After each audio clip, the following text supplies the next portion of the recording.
Hello everyone. I'm Trisha and I'm doing my third year BA English at SRMIC Ramapuram.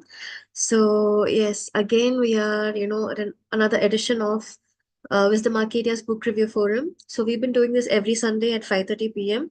and we have done our best with giving quality content for all the viewers, both through the Meet and through YouTube.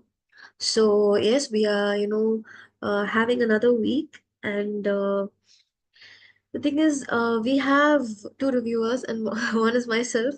And the main thing is, we would want to give, quality content to all the book lovers, regardless of whether they can, attend the meet or not, or whether they can access it through YouTube. It doesn't matter. As long as it reaches people who are into books, that's what, we focus on for now.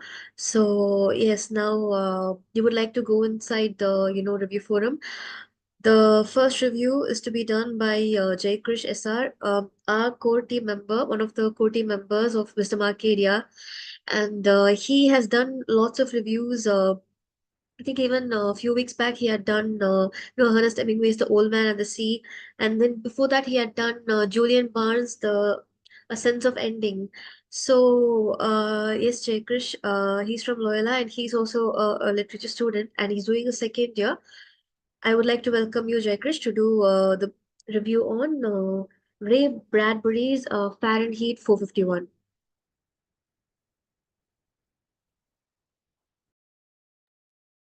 Uh, Hello everyone. Hope you're all having a good evening. I'm Jay Krish, and Trisha actually she gave me a really extended intro. I don't even know what to introduce myself now, since she has already introduced me pretty wonderfully.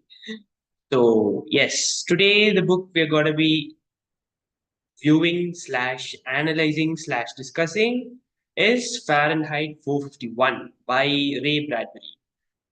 Now, this book I discovered when I was preparing for a quiz, actually. I was preparing for this literary quiz, and the topic was science fiction. Myself and another of my friend from my college, another classmate, we were preparing for this book, and you just look at the seminal works of science fiction, the authors, the titles of the books, and this one actually caught my eye. Fahrenheit 451. Who names their book their hard, like, a book is not something, mind you, that comes very easily to one. There goes a lot of hard work, hours and hours of writing and editing and rewriting. And, who would name their book after a temperature? you know it was very intriguing to me. It caught my eye, and I just kind of placed it on my reading list. And then after a few weeks, I just looked up the synopsis of the book on Google. I just Googled it.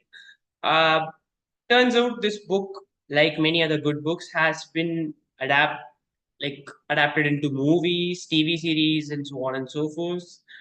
So I was like, okay, this is something that maybe we should look into, and this is probably some book that is pretty popular, as well as pretty significant in terms of literature and especially science fiction. So yeah, uh, like this title appealed to me. It should, I think the same question should be arising in all of your minds. What does the title mean? Fahrenheit 451. It's a temperature. It doesn't, in mainstream terms, it's nothing significant. But you look at it, water boils at 212 degrees Fahrenheit. So this 451 degrees Fahrenheit, which is like double that amount, it turns out it is actually the temperature in which paper and books burn. Now this thing, I'm not gonna lie to you guys and just tell that I discovered this on my own. You open the book, the very first page, usually authors are like, thank you to my son, for my son, and things like this. But this book opens with this fact: Fahrenheit 451, the temperature at which books burn, the paper burns. So yeah, this title of the book is itself very significant, and you can guess what the book is about now. So nonetheless, I'll explain to you guys about the nature, the blazing nature of the book, pun intended. So yeah, this book is set in a dystopian future. This is, a dystopian novel. In this future, I mean, it is about, it is set in America. The writer is American, so obviously it's set in America. This particular dystopian future, there is a totalitarian rule by the government. Now, what I mean, I give you guys the benefit of doubt that you know what a totalitarian rule is. Now, what happens is, the nature of this government is such that uh, books are basically forbidden. Something like they are a relic of the past, and nobody, reads books anymore. And there are people known as firemen, and these firemen go around burning books wherever they find it. They, just go and burn books. There are no libraries in the future. Books are just smuggled around by, the few passionate readers, the few literati who live in that dystopian future. So what happens is, our protagonist, Guy Montag, this guy is one of these firemen. Now, mind you, firemen in this particular future, in our particular universe, they extinguish fires, right? So what happens in this future is that they actually come up with the discovery of fireproof homes. The homes that they build are so strong and durable that not even fire can burn them down. So these firemen have, they just get repurposed, and they start doing this job of, going around looking for books. And, if ever they find a book, they literally incinerate it, they burn it. And such goes the plot. Now, this protagonist, who I told you is a fireman, obviously you guys know what kind of mentality that person would have had. I mean, he would have probably hated books for him to get into the job in the first place. So yeah, these guys, they go around, they burn books wherever they find it. But this guy, he's totally not convinced. As in, when you do a job, you usually do it with a sort of conviction, a sort of, assuredness. But this guy doesn't seem to have that kind of an assurance in him, because, he meets a couple of people. I mean, a couple of incidents happen to him, following which he starts doubting. Oh my God, why do why do we all burn books? What is there in them? If they are just unwanted, why don't we just dispose them of? Why should we take the why should we go and burn them? It's all a big process. Why should we even do that? We can just ignore them masses. So these kinds of questions keep popping up in the minds of our guy Montag. Mind you, the popular mode of entertainment in this particular future is something you call a parlor. No, parlor is basically a big television. So if you have like four walls in a room, three of those walls are like, you know something like a projector screen, a theater screen, and then the fourth wall contains the projector through which, these it projects the media to be showed in those three walls. And this is not, a normal projector. They don't project normal movies. Instead, it's something like an interactive drama. So, which means that whatever happens in the screen, those people interact with you. Now, think about this. How interesting would that be? If that is the next invention. I know, with your Apple Vision Pro and VR headsets, we are heading towards a different direction. But, that particular thing was kind of interesting to me, and we'll, like Asimov predicted robots and AI and all this. I don't know. Maybe Bradbury, he's onto something. So yeah, this is the future which is going on, and there are a very few number of books which are owned by the existing literati. I mean, the existing bibliophiles, who are very, who are a minority, who are scattered across, and they, you basically have to search far and wide for people like them. So our protagonist Guy Montag, with this sense of intrigue, he starts exploring. He starts illegally reading these books until, he becomes kind of disturbed, and but also curious as to what lies in these books. And then he seeks the help of a professor. This character is named Faber. And, whatever happens from here is the plot. I'm not going to tell you guys the whole story, obviously. But then, whatever happens from there, are they able to succeed overthrowing these firemen? Are they going to fail? Are they going to get incinerated themselves? That is the storyline. So that is a particularly interesting metaphor here. So these books, they are smuggled as if, some illegal commodity, something like an intoxicant even. This is particularly interesting because there is a certain opinion out there that books are also a form of intoxication, escapism, something of, escapism is the right word that I was looking for. When you read a book, you basically, I mean, provided you are hooked enough to it, you basically transport yourself into your perspective of what that particular book's physical reality looks like. So, when you are deeply reading a book, chances are when you sleep, you might get dreams of, living as a character in that book. You might get dreams of interacting in that book. This is something very interesting. I'm not sure about what book I read or what character it was, but I started using the same words as those characters. I started, copying their mannerisms, even though, it's not particularly visual. I've seen people do this with movies as well, yeah, with movies, it's more obvious since it's on your face, but, it requires a special kind of imagination to do that thing to books. I guess literature also teaches us that, very important skill of imagination, I would say. Imagination, visualization, these are all important skills, life skills at the end of the day for us. So yeah, books as, a sort of drug is a very interesting metaphor that, not just because of, not just because of them being smuggled around, but also, this factor of escapism. This occurred to me very recently, 2 3 hours ago.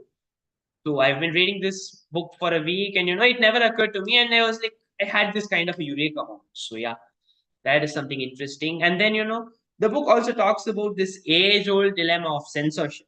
Now, this issue, it has been existing since time itself.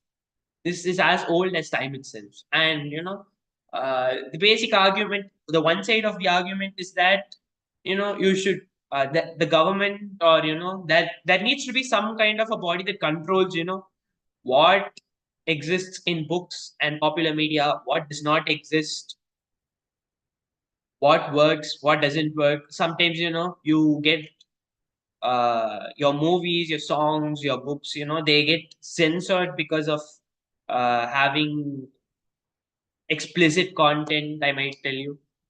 Actually, this book itself got banned in certain places because of its descriptions of this, totalitarian regime and things like that, I don't know. Maybe it's because it's scarily accurate to an extent. Maybe that's why they banned this book. So yeah, this also explores that, age-old dilemma of censorship. Whereas censorship simply, includes deleting or excluding that even part from your book or your movie or your media. Here, literal whole books are being burned down, and it's it's a very interesting thing because books flat out they don't give you the information. It's the way the books are written, it's the way they carry those messages. That is what makes us all love books. We don't love books because of the messages they carry. you know uh, let us take this book, let us take The Great Gatsby, for example, a very brilliant book. I don't like The Great Gatsby per se for its story, as in it's a very you know what can I tell you? It's not a stereotypical story by any means. But then, there is much more about the book that, one might like just apart from that storyline. There's the writing style, which I absolutely love in The Great Gatsby. The writing style is just as lavish as the parties that Gatsby throws in the book.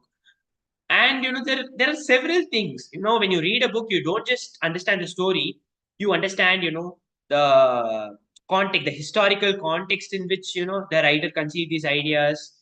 I mean, they'll give you, I mean, if you look at them, they'll give you reasons as to why this particular character is behaving in such a way.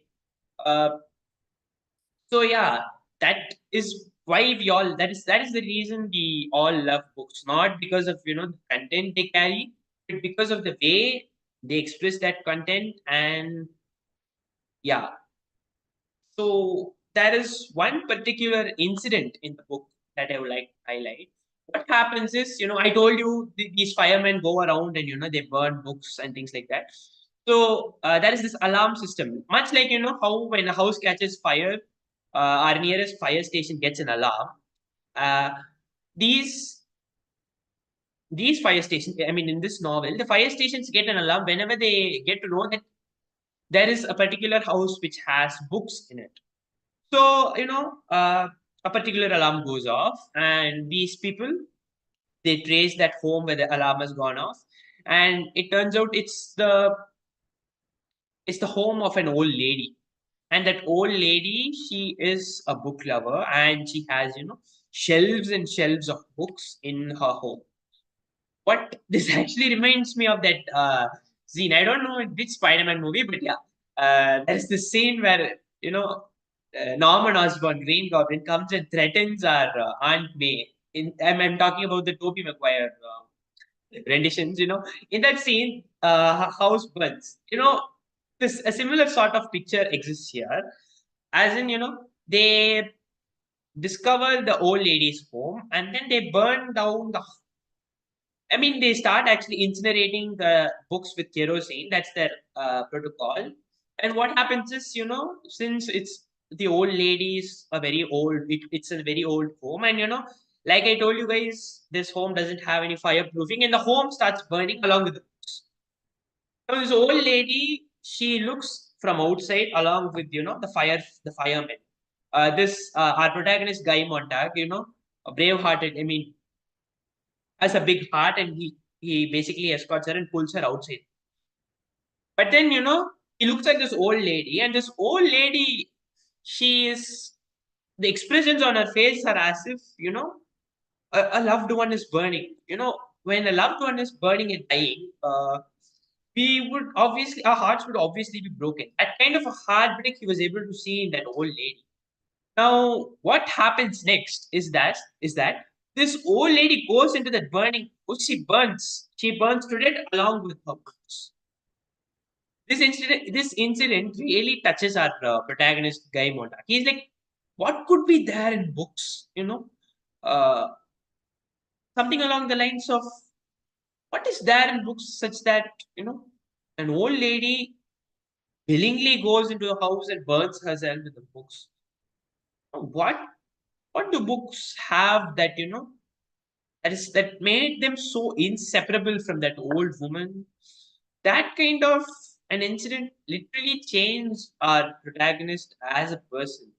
And speaking of the protagonist changing, the character arc of Guy Montag is beautifully written from a literary standpoint.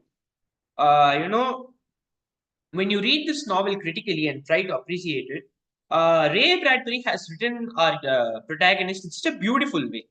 He starts off as somebody don't know, don't care type of person, and slowly with each interaction he has, you can literally feel the characters changing on every single page. As in, on each page of the book, this character keeps shifting away from the fireman who doesn't care at all, to somebody who cares a lot about society, who cares a lot about books being burned, and wants to stop this happening. So this character arc of Guy Montag is something that is very beautifully written, and one that I could relate with it a lot, because even though I've been reading from a very young age, I never had this idea of reading as a habit. I mean, if you wanted, you took a book and read. I mean, that's it. It's much like you bored, you're bored, you watch a movie, you're sad or happy, you just listen to music. And similarly, you took a book, you read, you learned something, that's all, move on. I didn't really see it as a habit or anything like that. And I would kind of cringe even at times when teachers in school would ask us, develop your reading habit, this and that and all that. Sometimes they would even end up, congratulating me and felicitating me for having a good reading habit. I didn't really see the significance of all that. But now, in this age of information, we are in the digital age, and basically what's happening to each one of us is that our minds is being overloaded with information. You know, some that we need, some that we don't actually need. You know, uh, Let us take 15 minutes. I don't think this was a formal study, but then this was an informal study, I guess. I'm not really sure about it. But then, a person was asked to scroll 15 reels or something, and they could not remember what, you know, what really they understood from that stuff. But they did feel that, their brains were full and, they were kind of exhausted mentally and they could not take any more. Point I'm trying to drive home here is that uh, there is such an overload of information. There's an overload of such, unimportant stuff that we actually lose our, we lose our, what do you call it? Oh my God. It's a beautiful word that I'm looking for. Uh, you know, we do not have that motivating factor. Yeah, we lose our motivation basically to, seek the important information about our lives, ask the right questions, ask the important questions at the important times, so that we keep we keep being curious, we keep being, uh, constantly on a quest to improving ourselves, intellectually as well as morally and as a person. So when we lose motivation to do that, that's basically what happens in this book as well. And that is where I'm scared about, where the world is heading. If, all of us are, I'm not criticizing anyone for anything here, but, if we are all distracting ourselves with, uh, something like the stuff that we don't really need, it's good to have a laugh once in a while. It's good to have, I mean, it's good to be entertained once in a while, but entertainment itself as the soul and the core of a personality and individual, I don't know. Maybe, maybe we actually are heading towards this dystopian future that Ray Bradbury talks about. The thing is, in this future, everybody is so distracted; they're not even aware of the fact that a war is happening outside. In the background of the novel, there is a war happening, and they often talk about nuclear wars and things like that. At least we have the awareness of you know uh, what happens in a war and the things associated with it. But I sometimes think, maybe the next generation might not have that same knowledge and that fear about war, and with their constant information overloads, they might even lose the capacity to think. Their brains might, lose that capacity. So yeah, I guess there is only one way to avoid that kind of a scenario, and that is to seek the truth in any circumstance. No matter what happens, no matter what stops you, one must never stop in their quest for the truth and wisdom. And I think the very reason we've all joined, on a Sunday evening, despite our various commitments, and we could be doing something more entertaining, perhaps, but then our quest for wisdom, our quest for uh, becoming a better person is exactly why we're here. And in my opinion, as long as we continue to do it, as much as we are a minority, I guess we will never stop. I mean, we will never stop improving. And I hope that such a dystopia does not occur in the end. So on that note, I would like to end my analysis slash review. I This book actually it it doesn't fill me up with optimism, but I mean, it fills me up with pessimism actually. But then it's a good story, good writing, all that, credits to the author. But then the way I felt at the end of the book, at times I felt, oh my God, maybe this is definitely going to happen, man. But then, I realized that as long as at least one of us uh, retains that motivation to know more and learn more and question things, and to not stop and not settle for second best, as long as we do that, I guess we are fine as a society. So yes, don't stop learning, don't stop asking questions, don't stop being curious, and we'll be fine. That's what the book says. As usual, I would like to end with a quote. Stuff your eyes with wonder. Live as if you drop dead in 10 seconds. See the world. It's more fantastic than any dream made or paid for in factory. Thank you, everyone. Thank you, Mr. Arcadia, for this opportunity. If you guys want to leave any comments or have any questions or want to interact with me, the floor is open for you guys. Any questions? You can use the chat box or you can raise your hands if you want to be unmuted. Yes. Thank you.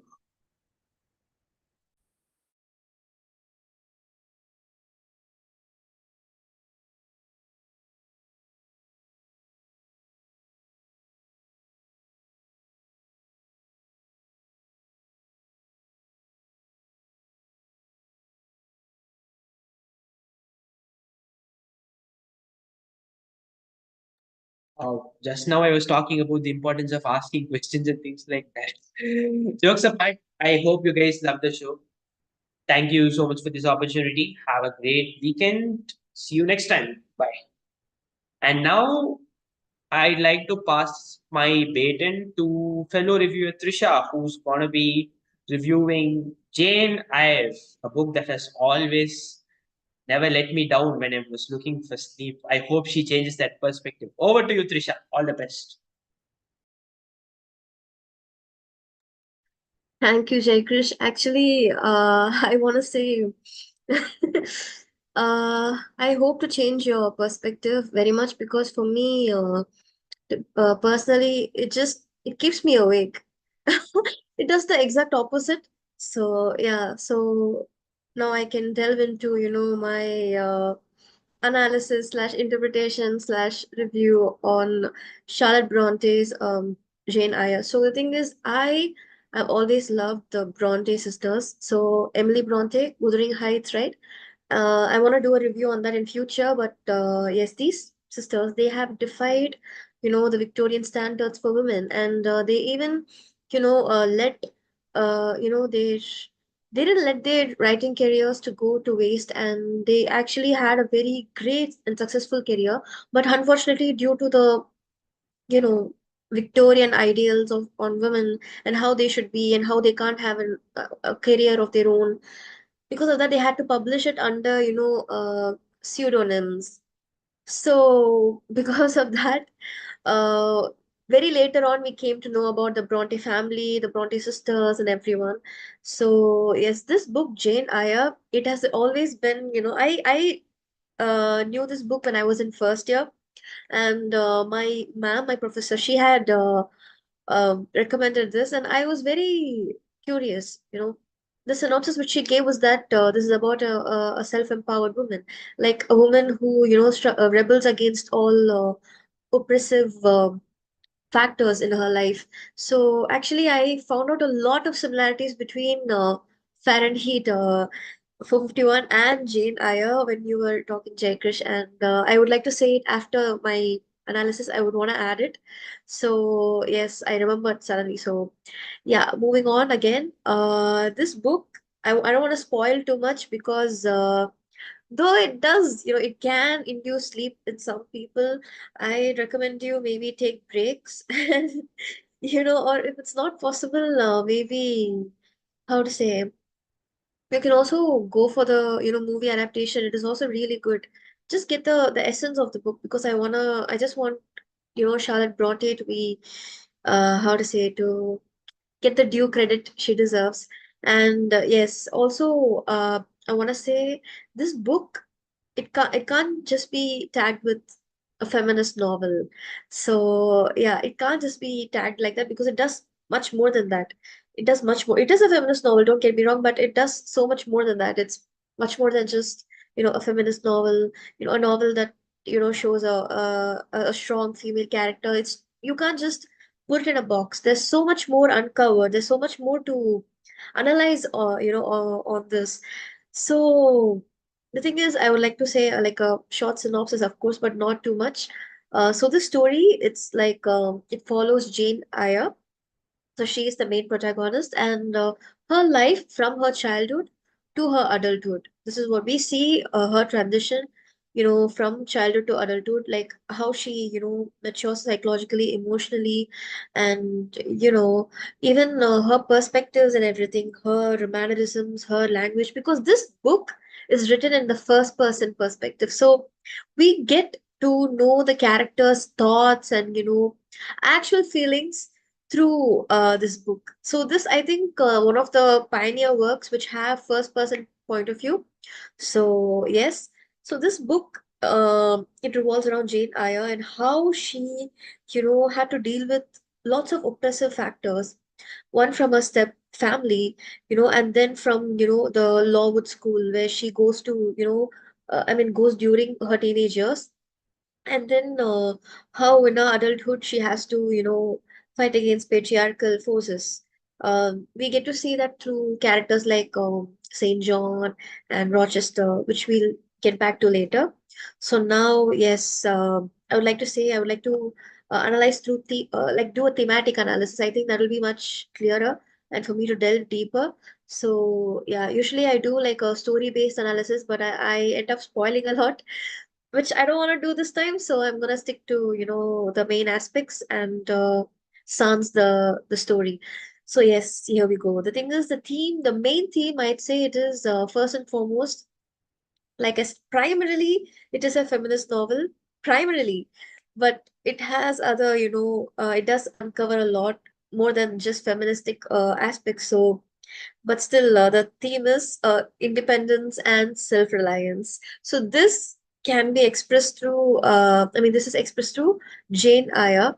She, longs for freedom and self-reliance, which is very much frowned upon during the Victorian age. Yes, this book takes place during, the Victorian age in Victorian England, and it is as much the worst time for a woman to be who wishes to be free, for a woman to be born, at that time. It is a nightmare for someone who wishes to be free and, not to give in to those oppression and everything. It's very difficult. But we have this female protagonist who goes to any length to make sure she doesn't fall into those kind of oppressive factors. So there is this independence and self-reliance, and we see this through various, facets. Like first in childhood, when she is like, she goes through abuse and everything, and at that time she doesn't let it break her. She is like, even though she'll be sent into a red room of sorts, it's called the red room, and every time she does something wrong, they punish her. Her step family, especially her aunt, she punishes her by just, locking her up in that room with nobody there, and the fact that her step uncle had died. So her uncle's ghost, it haunts her and everything. It is a gothic novel as well. So I want to delve deep into that as well, how it is a gothic novel. It is very, very, it's very vast. The book itself is very vast. So yes, there she'll be haunted by her uncle's ghost and everything. But she finds, at one point, she finds a sense of belonging. She finds a sense of belonging. It shows how much she wishes to just be free, and even if it means to be, just confined in a room, at least she has, the power to decide whether or not to be happy about it or sad about it. So there's that, and then we have the main theme, religion. Religion, yes, religion. During that time, there was the evangelical movement. Yeah, evangelical movement, evangelicalism. So, this book, it uncovers how, the the religious oppressions take place. Like there are three different extreme um, how to say variations of religion, which is expressed through first Mr. Brocklehurst. Yeah, the thing is, a small disclaimer though, the names are a little bit, at times it's just, I mean, not difficult to pronounce, but you might bite your tongue while saying that. So yeah, Mr. Brocklehurst. So he's the principal of Lowood School. So he preaches very extreme typical evangelical doctrine. So the thing is, I want to explain evangelicalism is it's like an extreme variation of Christianity where they force like people into a life of poverty and everything. Like poverty is virtue, and that every sinner will go to hell. Very extreme, very extreme. Like there's no place for forgiveness and stuff like that. Very hardcore and stuff like that. So the thing is, this evangelical doctrine, it is seen when Mr. Brocklehurst he preaches to all the the students there in Lowood School that they can't have wealth and luxury. Luxury and wealth equals sin, and poverty equals virtue. When in reality, he uses the funds, the school funds, to have a healthy lifestyle himself, and he provides for his family to live in luxury. So he's a hypocrite. And this underlies the hypocrisy in religion as well. Because, if you see, if you go back in history and see all the so called pastors and everyone, they weren't innocent. They were not at all innocent. They were how to say, they though they preached like they though they claim to be the messenger of God and stuff like that, but their actions were completely, they were contrasting to whatever they claimed to be. They contradicted themselves, what they claimed to be. They did all sorts of sins, all sorts of evil deeds, all sorts of illegal stuff. We know now it's coming out, I guess. Now a lot of things in the recent years, there were a lot of instances where we get to know the church itself is not as pure as it used to be. As in, it's not. I don't want to say it's. I don't want to generalize it, but there are certain places, not just India. I'm not talking about India, but yeah, even in India, it may be. But all over the world, it is the case. The so-called cults, religious cults, they are just not as pure as they, portray themselves to be. So I think that is uncovered through Mr. Brocklehurst. And we also have another character, Helen Burns. She's a friend of Jane Eyre. When she's studying in Lowood School, she is much more laid back, and she's like another variation of Christianity. She represents. The thing is, she, despite being in the same school, she doesn't give in to Mr. Brocklehurst, strict regime and everything. So there is this oppression. There are lots of oppressive factors, right? But like I said, Jane Eyre goes through different oppressive factors. One through her family, one in law school. This is how it was: religious oppression, and also I'd say moral policing, very extreme moral policing. Typical like women should be like this, like that. You can't go outside after this. Like very, very typical Victorian, you know, ideals. But anyways, we have this Ellen Burns who is also a similar character, but she's much more, how to say, much more comfortable with doing that. But Jane Eyre, she goes through like dilemma. She can't just accept that she doesn't want to, um, leave religion. Like there is a point of time she questions that, but she just continues to go through with it. So there is the moral and religious dilemma we see through Jane Eyre. So and then afterwards Saint John Rivers. So he is a character who appears later in the book, and he's like a cousin of Jane Eyre.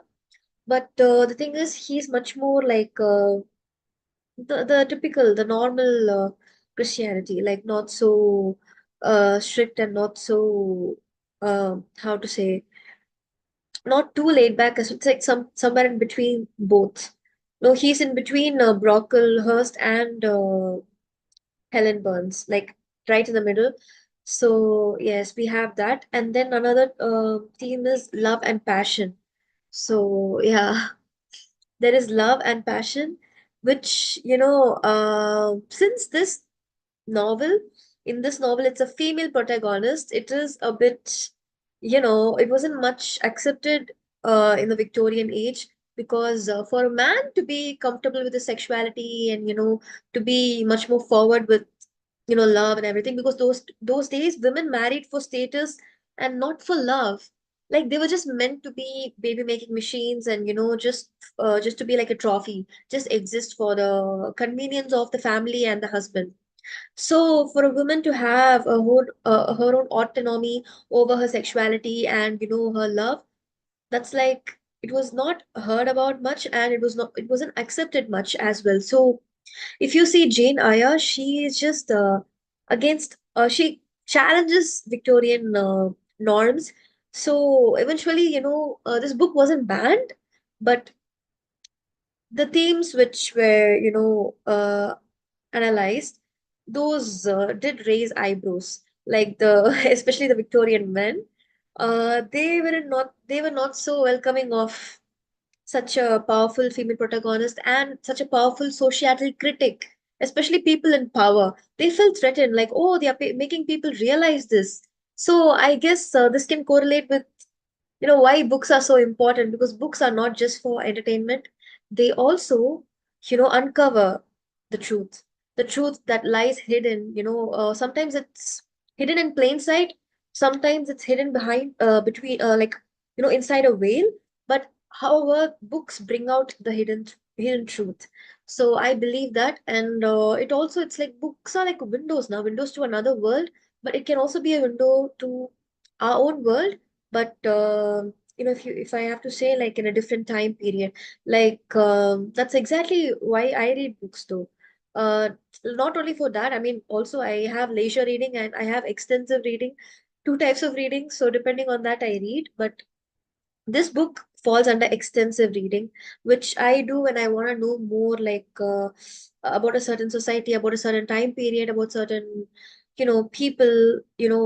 If I want to do like very in-depth, if I want to know very in-depth information, I always like read books like this. So Jane Eyre is such a book, and there are other main themes like societal inequality, which I think it is every Victorian age novels that resonate with this book, resonate with these kind of feminist aspects or societal critic.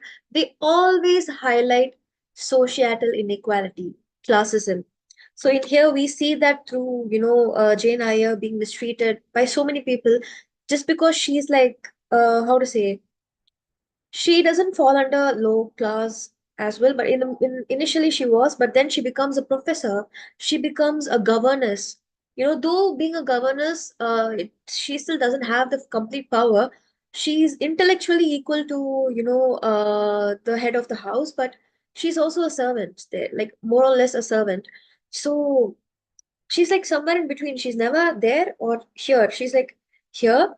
And that's just through this we get to be exposed to so many situations that Jane Eyre goes through. And when we read that, we get it.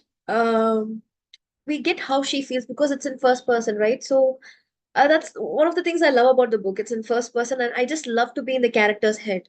I love to be in the character. Though I would like to analyze the author's, perspective and everything, to be in the author's head when it is written in third person. For me, I equally enjoy going into the character's head and analyzing them as well.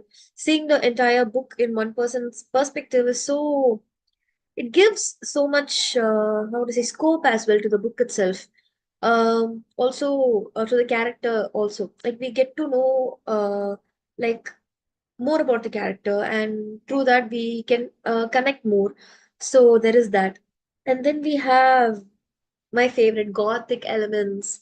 We The main gothic elements here, I would say, I want to say without spoiling much though, but yes, the atmosphere, the she, after she serves in Lowood School itself as a professor for 2 years, and then she goes and becomes a governess in Thornfield, which is where she meets Rochester.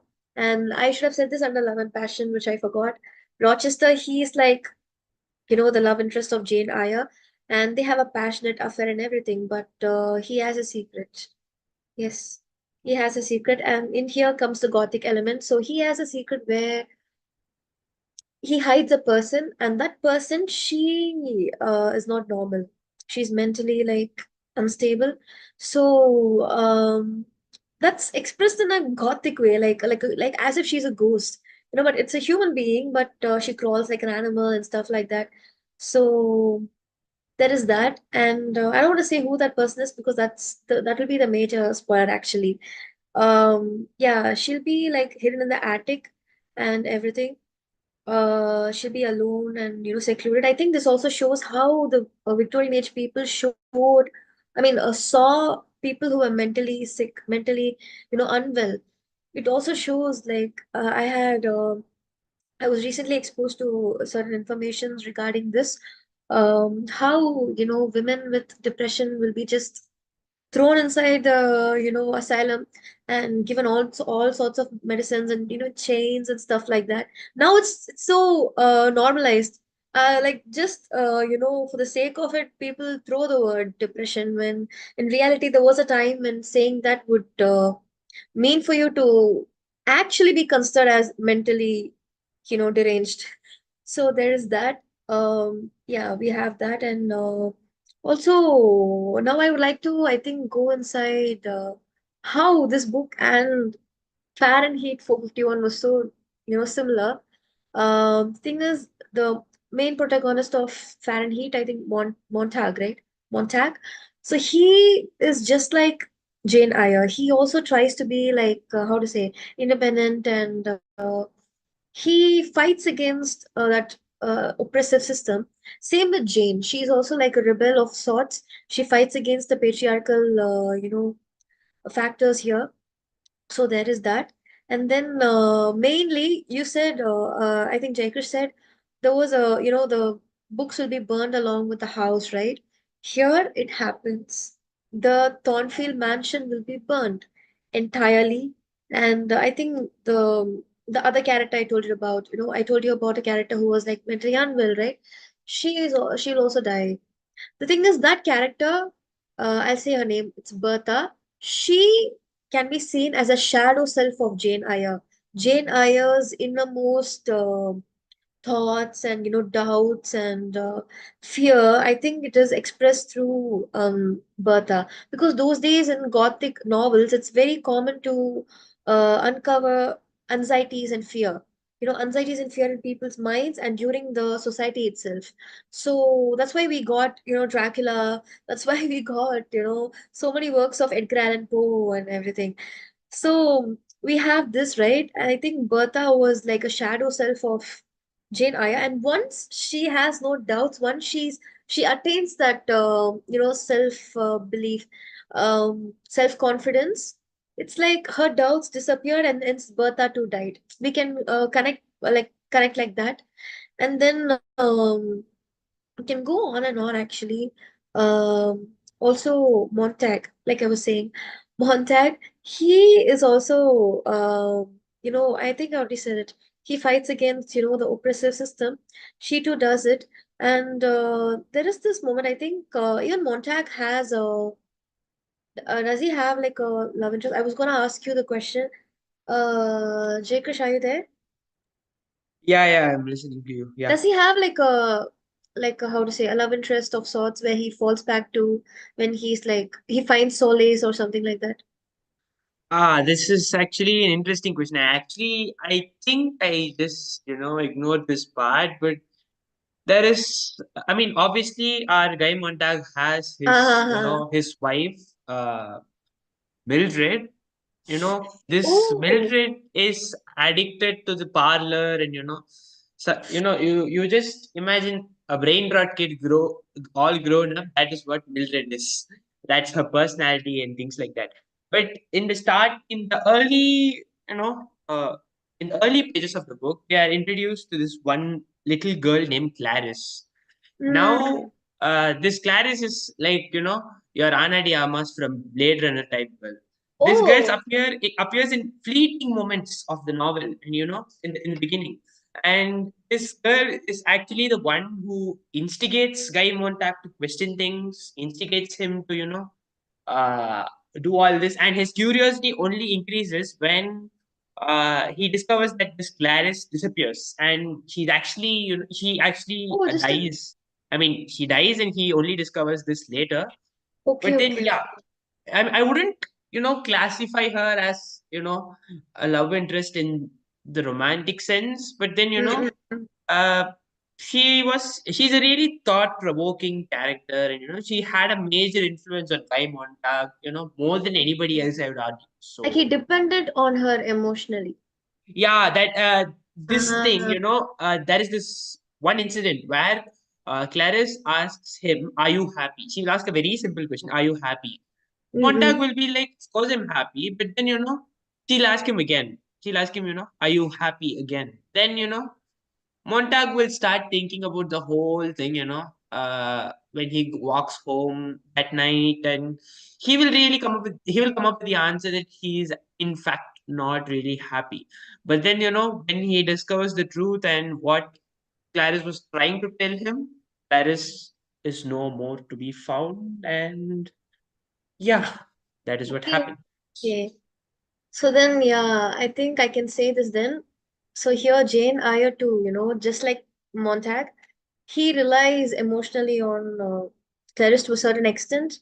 It can be debatable to a certain point, but yeah, same like that. Rochester too happens to be that companion because despite being the head of the house, of Thornfield, where she works as a governess, he treats her like a companion, not like a paid, servant or something like that.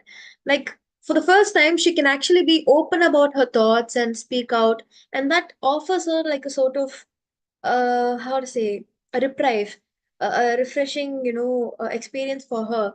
So despite that's why he has his flaws. Rochester has a lot of flaws, but because of this, because of how she can be herself and be independent as well and be like expressive of herself without having to think twice or without having to abide by the Victorian norms. That's why she really fell in love with him. So there's that. Yeah. And then a lot of other events happen, main events, and I don't want to say it. I would really, really recommend everyone to read it.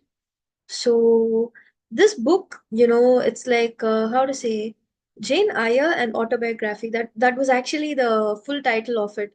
Just like last week I had done the Mayor of Casterbridge, a man of manners, like that.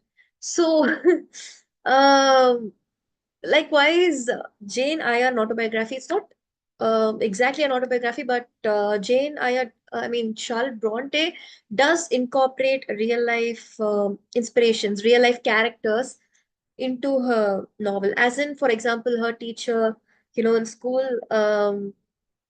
she's like shaped. She's like she's represented through the aunt.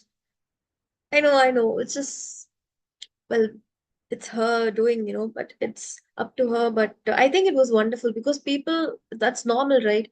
People can't be always perfect and good. There are bad people you come across, and I think this is a very, I like it when people, do this, when people, call out people without actually having to, put up with them or spend their time and energy on just doing arguments, but rather hitting them back through, when your work speaks louder, that's like, for me, that's why I liked the way she portrayed the character, which shows how much of ill treatment the Bronte sisters would have gone through because all the sisters studied the same school.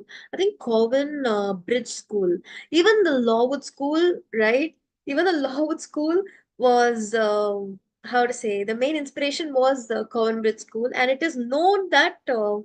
The Cowan Bridge School had very poor maintenance, and there was a breakdown. There was a typhus epidemic, and same in the book, a typhus epidemic happens.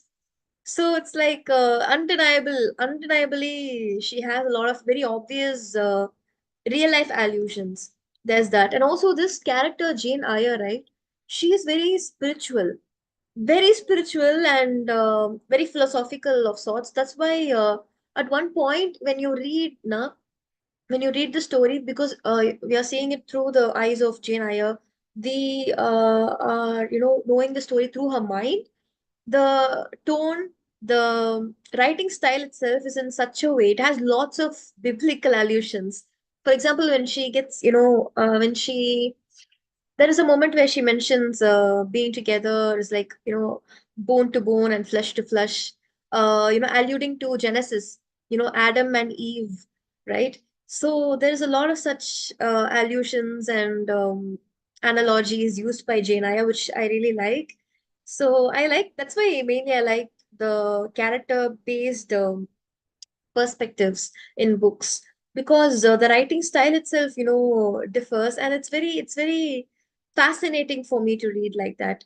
So another book which I there is like I said, there's extensive reading and leisure reading, but leisure reading is no less. I'd say the books which I read for leisure reading are no less. They are more like, how to say, for example, I have read a book, it is a psycho thriller. So there the characters are psycho killers. So the thing is, you because the book is in the character's perspective, both the characters, both the male and female characters, the writing style, the tone, the usage of words, everything will be completely contrasting, but it's written by the same author, and it's like really, really fascinating for me to read such books with that has like the multiple perspectives. That's why I think lots of contemporary works these days, which I think mostly read for leisure reading, it has such an aspect which I just realized. Lots of character-based perspectives. So I guess that's why for me, reading a classic book like Jane Eyre that has a similar aspect, which I grew to love in the recent years. I think that's why this book is an extra treat for me personally. So I think for the general audience, for people who want to explore literature, I think this is a must read. Definitely, you can start with this. This is very beginner friendly as well. The story is simple, but it's like, how to say, it's like Animal Farm, right? Animal Farm. In if you see it from just from the exterior, and not if you don't delve deep into it, it's like it looks like any other children's story, which is, I think it's a crime to call it like that. But it's like people have different perspective. We have the reader's perspective as well, right? So but in reality, it's a political satire. It is a political satire on the Russian Revolution and everything, which was so wonderfully covered by, the author. So, likewise, this book, Jane Eyre, it can be seen as a typical, how to say, a girl falls in love with a man of higher position, and like those kind of true. But I think as a literature lover, if you delve deep into it, you get to have the knowledge about more, if you want to know more about it as well. I think at this point of time people have been exploring a lot of literary classics. I guess now it's becoming a trend of sorts, which I have mixed feelings about, but it is what it is. But at least as long as they actually read the book and enjoy it, that's fine. But yeah, this book, it provides like ample amount of information on the Victorian society, Victorian aspects, and even psychological perspective. If you do a psychocritical analysis on all of them, you will find like different results and different how to say, more themes which can be psychology based. So human complexities, relationship, complexities, moral dilemmas and decay, where certain characters, they undergo a massive change and everything. This book, I think the main genre is Bildungsroman. I think Bildungsroman. I think I'm saying it right. It's a different genre. It's like a separate genre that shows the transition of the character from childhood to adulthood. I think Oliver Twist. Oliver Twist can be a similar book like that. From childhood to adulthood, it covers the life of the protagonist. So I think this book is also like one of the books, Bildungsroman, which arose during the, I think, modern age. It was much more prominent during the modern age. I think it arose way before, but during the modern times, it was much more. apparent. I think that's why it's very fascinating because Victorian age and modern age, there's like a very thin bridge between the both of them. So the books which were published in Victorian age does reflect lots of modern thinking and modern techniques as well. So, yes, with this, I want to say like this book Jane Eyre is one of my most favorite books. So the thing is, this can be entertaining for you if you see through, the subtle meanings and everything. There's a lot of subtlety here, but if you get to know the, meaning beneath all those subtlety, I think it'll be much more interesting. So yes, hope no one falls asleep reading this. Well, if you do, that's also fine, as long as you read a book. It doesn't matter. Everybody reads book for different reasons. Some people read book when they can't fall asleep, which is also a very good practice. It's way better than, indulging in other, not so healthy things like, eating like or watching movies till late in the night. It can be harmful to the eyes and the mind. Um, so I think reading can be, you know, a better alternative if you want to sleep. But yes, since this review should is supposed to make one, one of my core committee members, Jay Krish, should not sleep. I hope my review did justice to that. And yes, so to the general audience, I'd say kindly read this book. This is wonderful and a must read. It is a must read for every bibliophile ever, so you won't regret it. So yes, with this I end my review, and I'll also like to say like you know, thank you to everyone. Thank you to, my core committee members, Jay Krish, and then the other two members, Sashi and Haripriya. They couldn't be here. And extended core committee members, actually, they are committee members as well, actually. No, strike that. They are co-committee members. We have Shoban and Yogesh. So these people, without them, we literally can't, function properly. We just can't exist. They keep this, going. So thank you all, and thank you to Olivanan sir for providing us and, facilitating us this wonderful platform and, enabling us this wonderful YouTube viewership. So thank you, sir, and thank you to all the viewers. Your support means a lot. So yes, thank you. Thank you, Jai Krish, for the wonderful review. I want to thank you for the review as well. I know I thank you, but still, it was so good, so wonderful. And I'd say I'm gonna read it. I'm gonna definitely read it because dystopian genre, though uh, how to say, it's not my genre, but I would like to explore. I'm always open to exploring new genres. So I think to a certain extent, I'm familiar with it.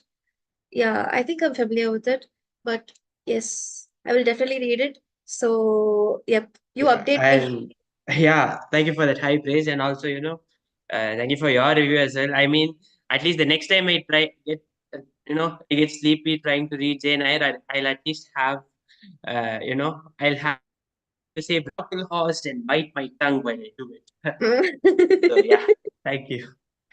Oh, fine. Either way, like at least, wow, you have another way of, The not. win-win. Yeah. Okay, okay. That's great. Nice. Okay, guys. So, yes, we take our leave now. Thank you so much. Thank you all.